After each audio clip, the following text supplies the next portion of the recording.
Today we're going to be talking about the commanding cloud. That's your first blank. And it's also the word of the week, cloud. This cloud is an amazing phenomenon. Remember, it's been with Israel ever since they left Egypt. The cloud rested over the tabernacle, over the tent of the testimony. That means it rested over the Holy of Holies, where the Ark of the Covenant rested. It was a cloud by day and a fire by night. It was always there. It was always visible. Whenever an Israelite looked toward the tabernacle, there it was. There it was. And depending on how you look at it, what your attitude was toward it, this presence of the cloud could have been a tremendous blessing and a comfort. Or it could have represented a threat, depending upon how you looked at it. The cloud was God's presence with the children of Israel. God used the cloud to communicate his will concerning their movement. The cloud gave assurance that they were God's chosen people. No other nation, no other group of people had such a phenomenal experience, had a cloud like this, or anything close to it. It's an amazing thought that God, sovereign and holy, chooses to live among men and chooses to live in believers. That's an amazing thought. That should keep you busy thinking about that for a month of Sundays, just contemplating that idea. The cloud commanded the nation concerning its movement, your blank. It didn't matter how long the cloud remained stationary, the people rested or they stayed there. But when the cloud lifted, the entire community broke camp, packed up, and moved. It didn't matter if it were by day or by night. When the cloud lifted, it was time to go. The entire camp was organized. Every person knew what to do and when to do it. Remember, we talked about that amazing organization last week of how everything was laid out in a certain way and everything was in a certain order. There was a system also, you didn't have this in your lesson, but in Numbers 9, 1 through 10, there was a system of trumpet signals when each camp was to move. God told Moses to make 2 silver trumpets, and they would be used to call the individual groups and signal to them when it was their time to move. There are 4 points I want to make about the cloud. The first one is the cloud was God's method of leading the people. When the cloud lifted, they got ready to move. Now, suppose you were living in a tent in this camp. When you got up in the morning, before you had your first cup of coffee, you'd check the cloud, wouldn't you? That's what I do. So the idea in your mind is, can I relax with this first cup of coffee?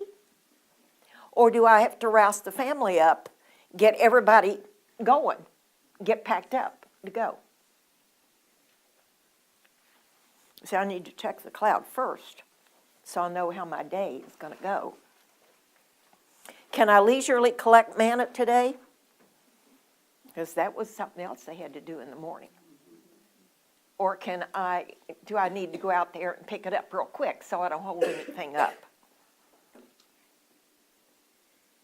See, I think that the cloud could create some anxiety in people. Always subject to the cloud. Not what they wanted. Do you think they came to resent the cloud? Could be, if they could just get a phone tree message. Yeah. This is Pastor Stan. This is Pastor Stan. Just wanting to let you know we're going to be moving tomorrow. First section should be ready to leave at 6 a.m. Wasn't like that. You go out, see the clouds, you get ready to go. They didn't get an advance warning. Do you think they complained about the unpredictability of the cloud? Gail's shaking her head, yes. I think so too. It didn't matter if they complained or not. It didn't matter if they liked it or not. It didn't matter if it was convenient or not. The cloud was still God's method of leading his people. The cloud, number two, the cloud protected the people from the harsh environment. Desert temperatures can soar in the daytime and drop to freezing at night when the sun goes down. The cloud by day and the fire by night help to stabilize the extremes of this environment. Guidance by the cloud meant discipline for the people to move at God's command. Now, discipline is not generally something we seek out. Let's be honest. We recognize the importance of discipline, but it's still not something that we seek out. We realize it's important for our kids to be disciplined. For us, not so much. Forced discipline is never pleasant. I have never, ever heard my grandkids say, "Oh, goody, I got lots of homework tonight." I'm really sorry I don't have more homework. I've never heard them say either one of those things. See, the goal of discipline is for our good. Just like the goal for disciplining your children is for their good. It's for their training, for their education, for their godliness.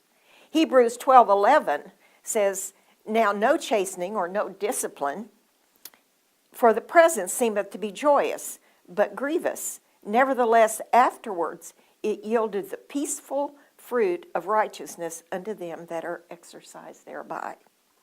Discipline is one of the means that God used to forge and mold this group of ex-slaves into an army for the conquest. They needed to be strong. They needed to be ready to move and to take orders.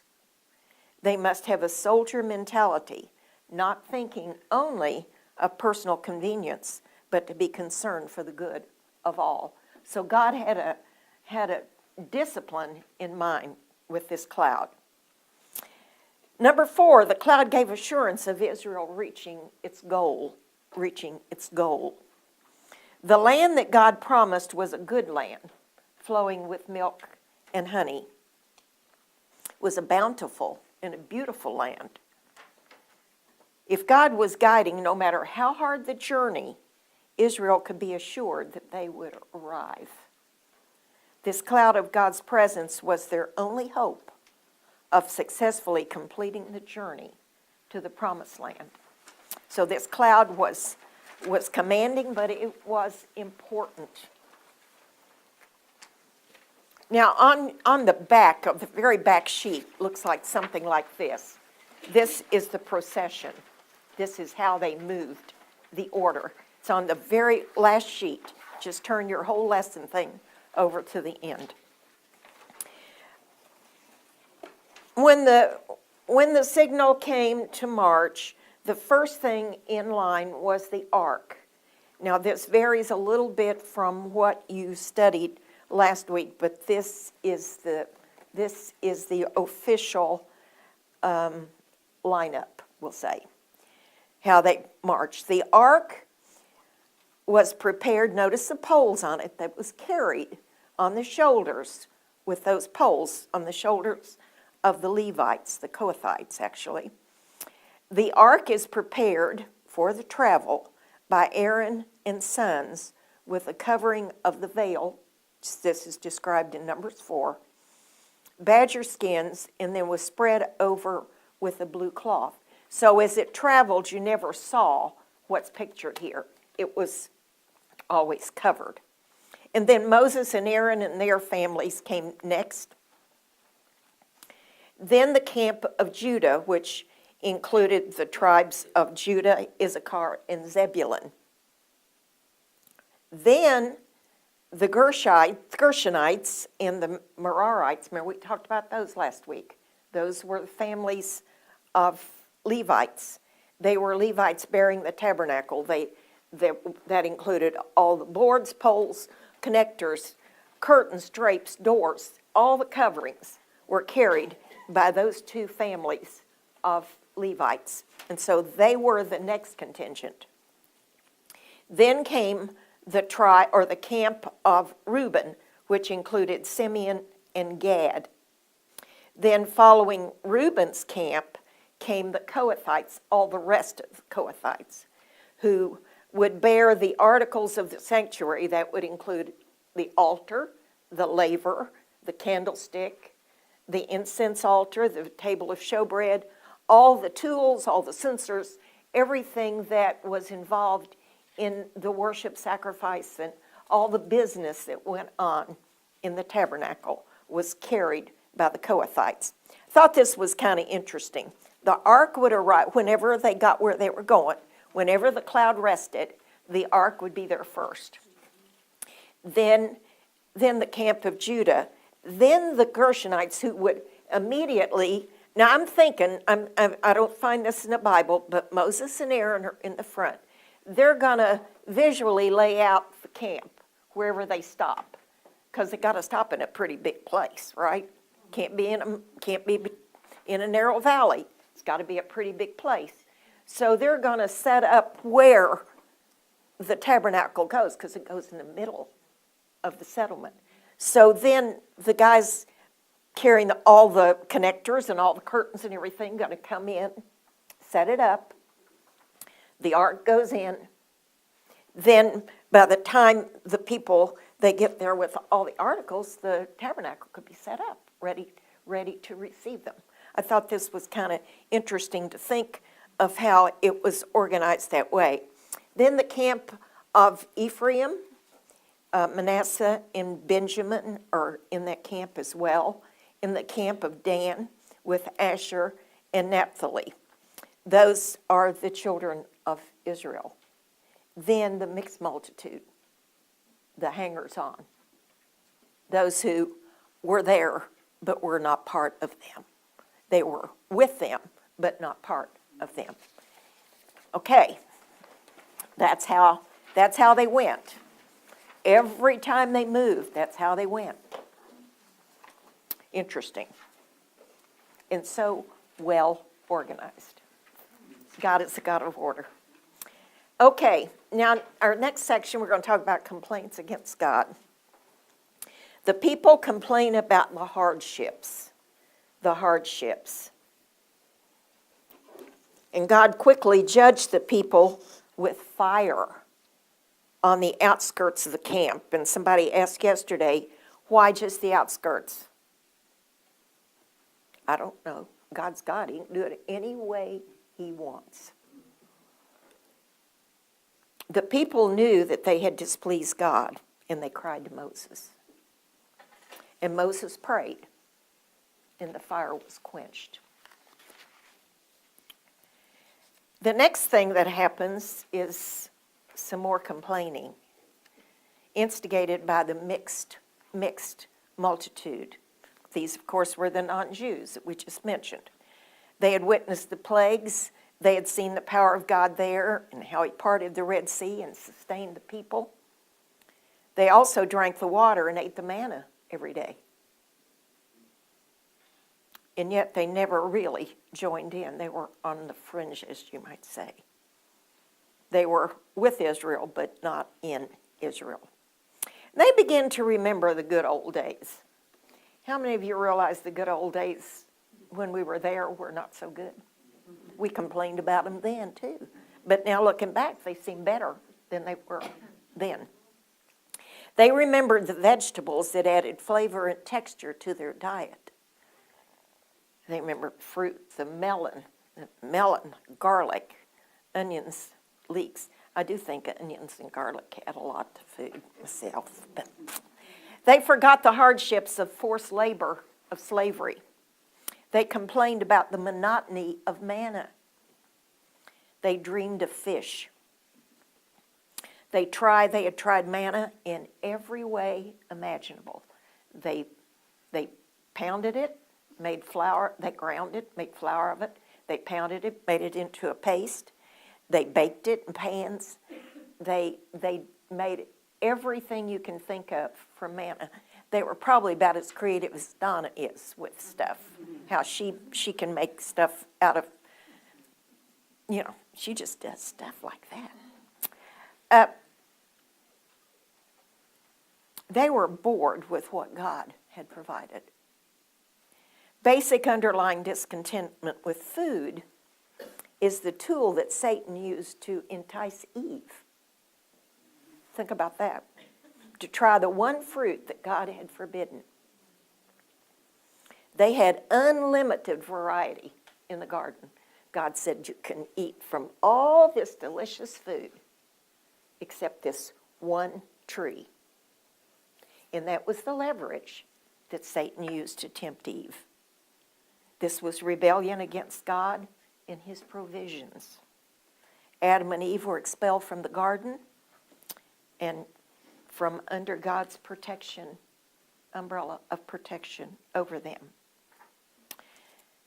Are you learning to be grateful for peanut butter and jelly? You know that brief prayer that you do with your family before you eat? Doesn't seem like much, but it speaks volumes. It speaks volumes about our hearts and about our priorities. How thankful are we? Are you teaching your children to be thankful? Zach's little boy, who's 3, he just knows you can't eat until, so he sits there like this until if somebody prays. In your box, principle, grumbling is a sin against God. It's a failure to be content with God's provision. It shows an ungrateful heart in its sin. It's interesting, the people complained horizontally. By that I mean they complained on this level. They complained to one another. Now we're going to see Moses complaining vertically. Let's see how this goes. Moses complains to God. Moses pours out his frustration. In Moses' prayer, we see the stress of leadership. This is a self-centered prayer prayed out of fatigue and desperation of overwork. And in my Bible, my study Bible I use at home, I'd carry it with me, but it's pretty much fallen apart, so I don't dare carry it too much.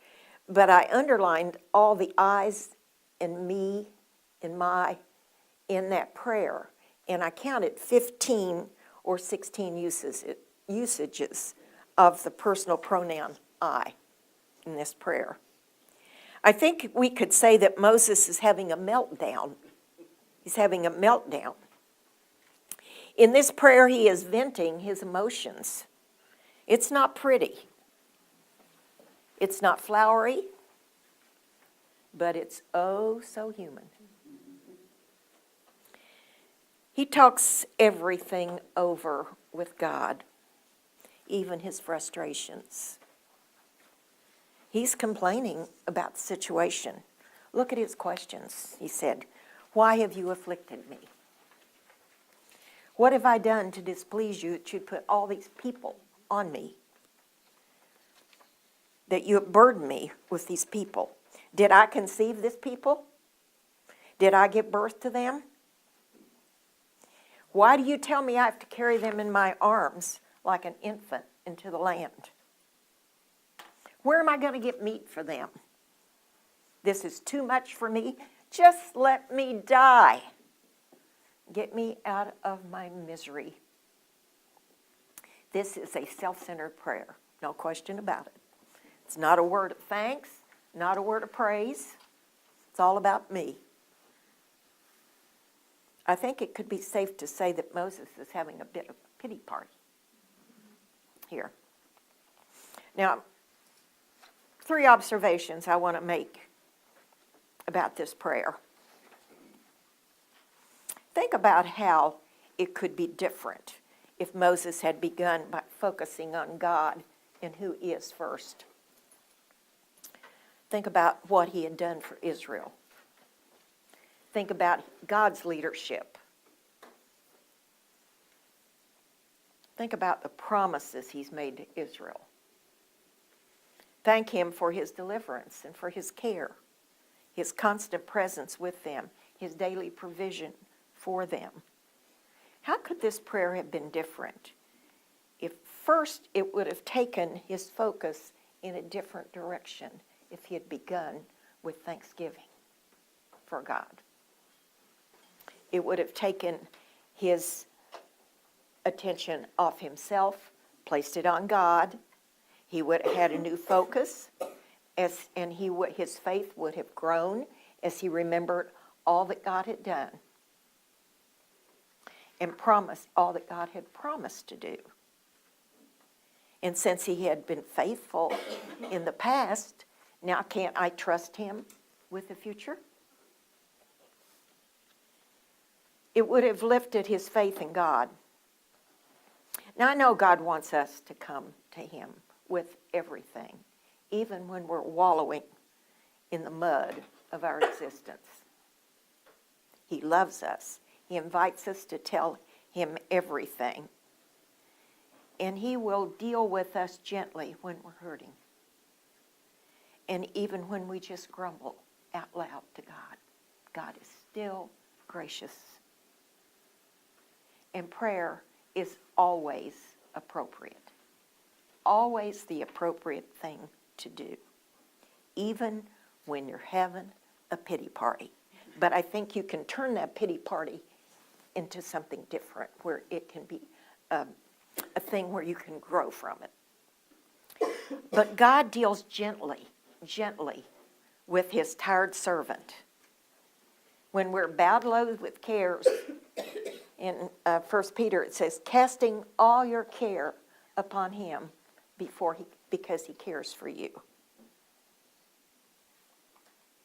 Even when we're bowed low with cares and the hardships of life, we're going to find God's hand gentle as we pour out our hurts and our pain and our frustrations to him.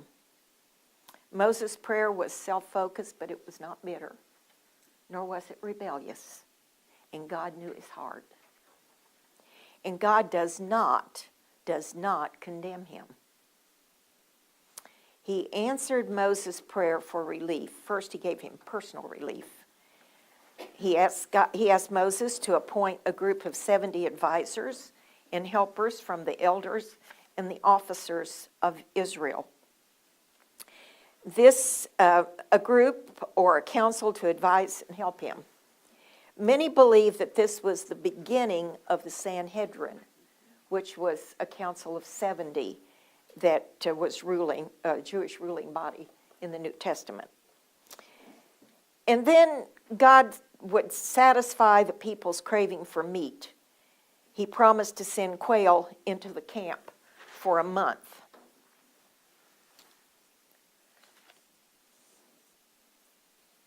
I want to read those verses, verse 20. Well, let's see.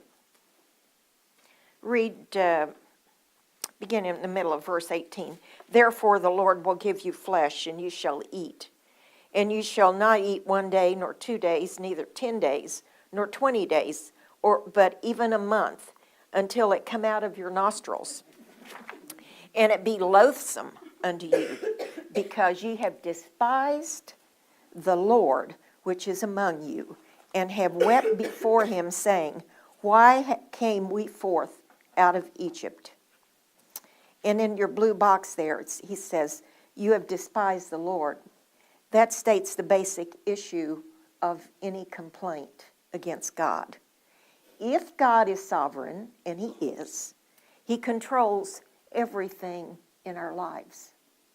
Romans 8:28 affirms that God works all things for the believer's good. So to complain about anything is a complaint against God. All right, He sends quail to satisfy the craving for meat. God will send them quail for a month, and they'll have so much meat, they'll be sick of it. And I thought this was kind of humorous that Moses reminds God of how many people there are. It's rather humorous considering all that God has done. That just so recently counted. Remember, we talked about that count last week. See, God always knew, but Moses wouldn't have known. They hadn't counted. So Moses was the one that was not in the know, not God. God knew how many. God reminds Moses that He is able to provide. And He says, has the Lord's hand been shortened? Remember all those things I've done? Remember the plagues? Remember the Passover? Remember the Dead Sea? Remember the manna? Remember water from the rock?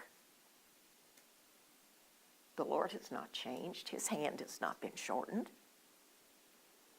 Just wait and see what I will do.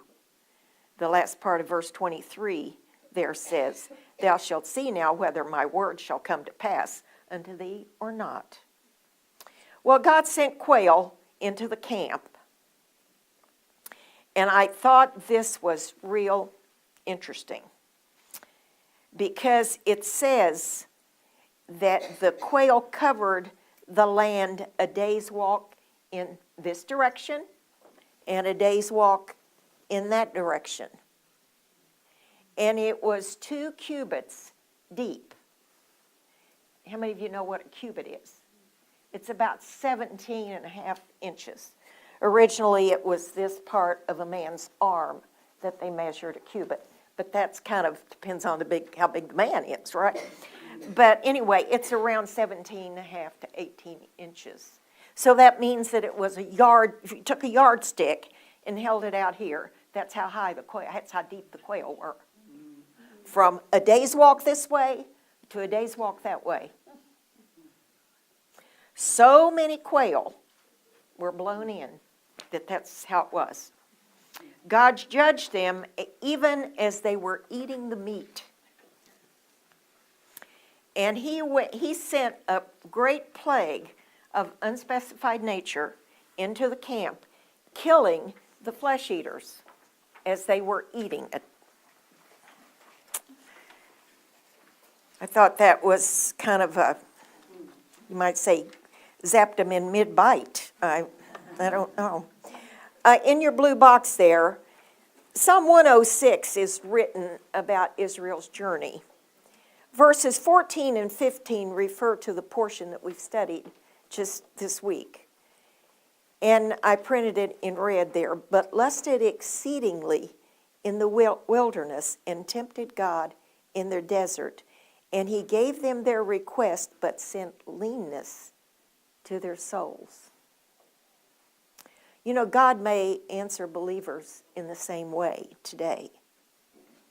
If we're guilty of complaining and continue to ask God for things that satisfy only our fleshly desires, He may give us what we ask for, but bring leanness to our soul. The flesh will prosper, but the spiritual life, the spiritual growth will flounder. So we need to be sure what we ask for. Well, Moses has received opposition from the outsiders who were within the camp. He's received from the mixed multitude, then from his people, now from his own family. I think sometimes the opposition and rejection from one's own family is the hardest to deal with. Because your flesh and blood, you know, they always say blood is thicker than water, but if they turn against you, that's very difficult to deal with. There's contention in Moses' family. Miriam and Aaron spoke against Moses. Now, Moses' sister seems to be the instigator because she's mentioned first. She's mentioned first. Verse 1 there says, and Miriam and Aaron spake against Moses. They attacked Moses' wife with a racial slur, called her an Ethiopian. That meant that she was black. Ethiopians are black. The attack on Moses' wife may have been an attack on Moses' leadership.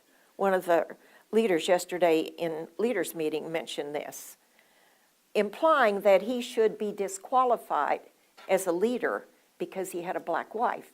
That is nothing but racism, what we would call racism today. But this attack on Moses' wife was an attack on Moses' authority, and it was rooted in jealousy. They were jealous of Moses' relationship with God. It was God that spoke to him on Mount Sinai. It was Moses that went up and spent 40 days and 40 nights in the mountain with God. And it was Moses whom God chose to speak through to the nation. They were jealous of his God-given position of leadership. They didn't know Moses had been praying to get out of it just very recently. They didn't know it wasn't all, great at the top. They were jealous of this God-given position of leadership and power in Israel. Jealous of the notoriety and the fame that he had received. They may have been jealous that all the people turned to Moses and not to them for help and advice and for prayer.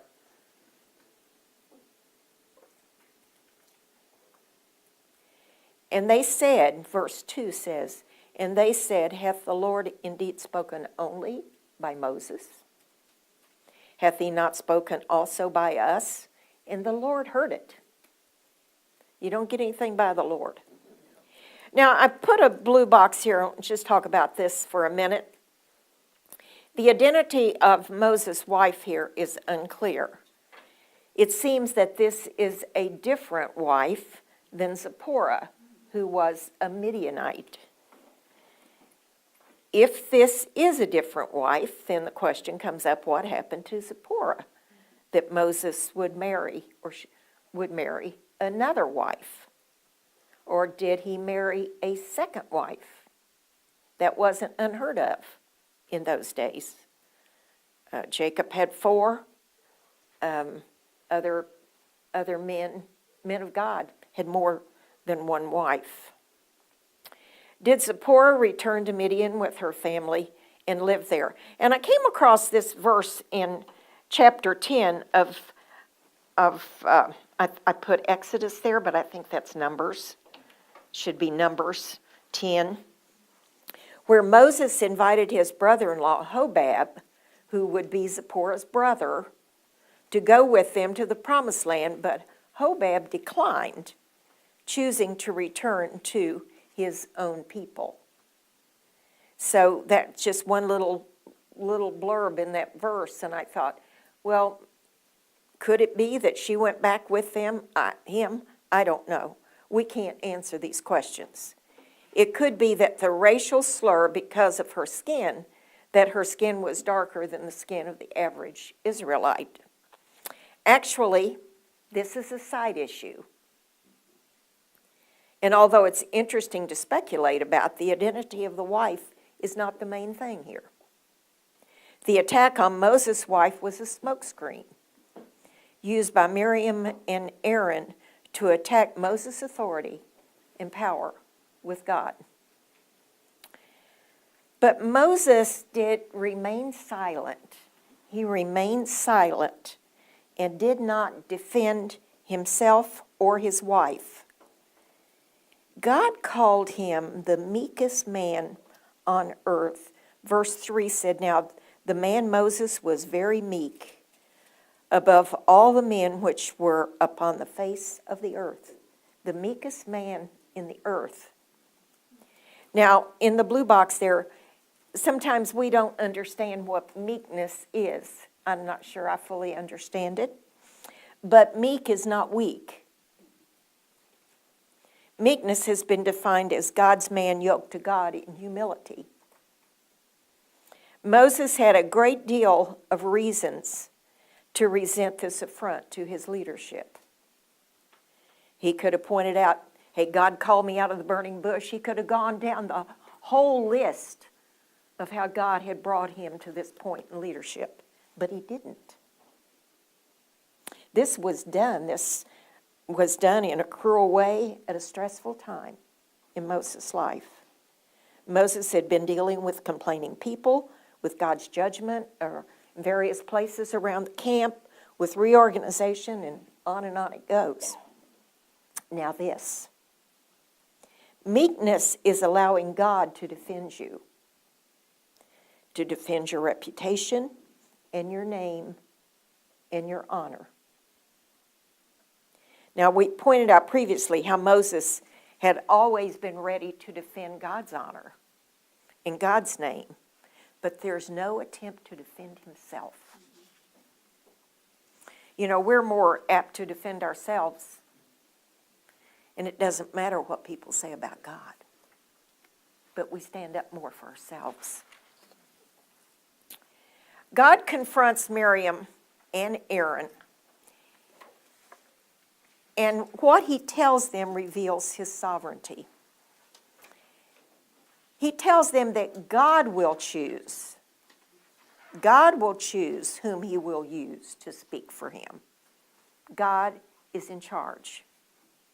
And God had chosen Moses to speak to verbally, mouth to mouth,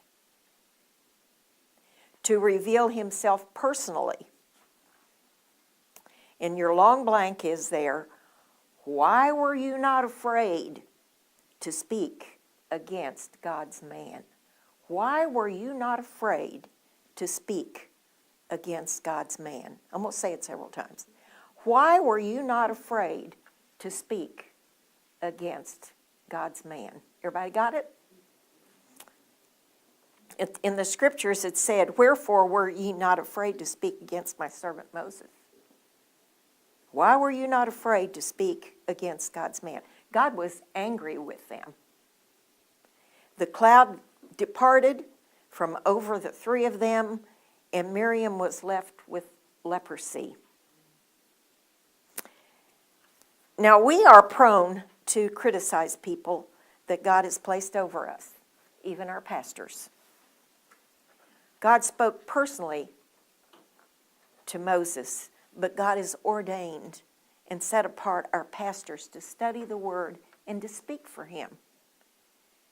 God has made them overseers. Should we not be afraid to speak against them? We should commit to pray and not criticize, holding them up for wisdom and for vision and for leadership ability. Important point here, when we criticize our pastors, we're criticizing God.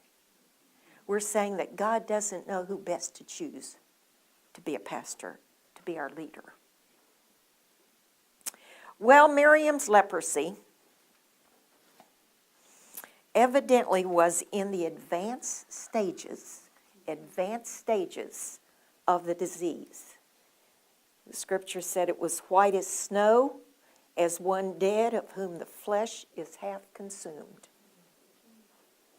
The beginning phases of leprosy, I've read, I've never seen it, are white spots, is how it begins. And then it just spreads. And then the flesh begins to drop off, basically. I think that it's very ironic because they complained about Moses' wife being dark-skinned or black. And it's almost like God's saying, well, you think white's so special? How do you like this white?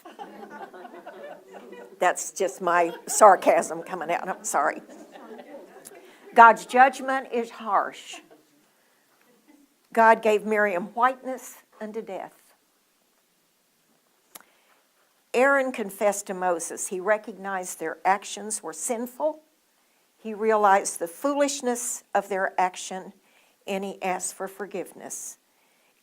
Verse 11 says, and Aaron said unto Moses, alas, my Lord, I beseech thee, lay not this sin upon us, wherein we have done foolishly, and wherein we have sinned. And let her not be as dead, of whom the flesh is half consumed, when he cometh out of his mother's womb. I don't know what that last part means. But Moses then prayed for Miriam's healing. And Aaron cried to Moses. Moses cried to God. There's a pattern. Have you noticed that pattern in Moses' life? People cry to him. He cries to God. And Miriam was put out of the camp for 7 days. That was standard when that was first detected. That was the first thing they did. Then when she was brought into the camp, the people journeyed to the wilderness of Paran. I think there's we've seen this week a picture of Jesus in Numbers. Jesus is described in Matthew 11:29 as meek and lowly in heart. Jesus was silent before his accusers. He did not defend himself. He prayed for those who accused him, those who rejected him, those who ridiculed him, and even, I don't have it on the sheet, but even those who crucified him. He prayed for them. Moses, meek and lowly, refused to defend himself before his accusers, rather choosing to allow God to defend him. He also prayed for those who despitefully used him. All right, before we close, I've just got a few questions here.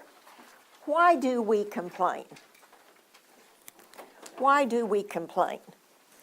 First of all, sometimes we think, well, I can do it better. That's pride.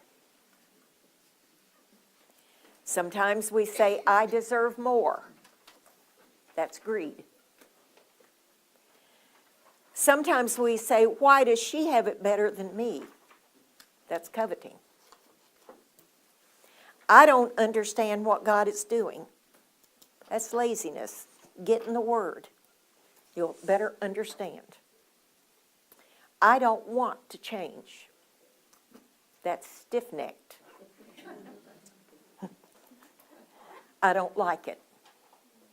That's selfishness. Before you complain, ask, where is God in this? When God denies something, it's sinful to lust after it. What is lawful? Paul says, everything's lawful for me, but all things are not expedient. In other words, all things are not useful for me. All things are not wise for me. When God disallows something for you, it becomes sinful to lust after it when God does not allow it. It might not be necessarily sinful, but when God chooses not to give it to you. I had a situation where I wanted something so bad. It wasn't a material thing, but I wanted something so bad. And God really had to work on my heart, and I told the Lord, Lord, if you want that for me as bad as I want it, you'll give it to me. I won't do anything to achieve it. You'll give it to me if I want it, if you want me to have it, because I wanted it. So if we lust after something that God does not allow us to have, it becomes sin in our life. Let's pray. Lord, thank you for this convicting lesson, at least it was for me, because I'm prone to complain, prone to grumble. when you have blessed me incredibly. And I think that everybody in this room could say you have blessed us incredibly, far and above all we deserve or even think sometimes. And yet we find things to grumble about. Help us just to thank you for what we have. Thank you for who you are. Thank you for how you work in our lives. Instead of grumbling, just to see what we're thankful for. Lord, we just praise you today and thank you for who you are. We love you and pray that you would give us a good rest of the day. In Jesus' name, amen.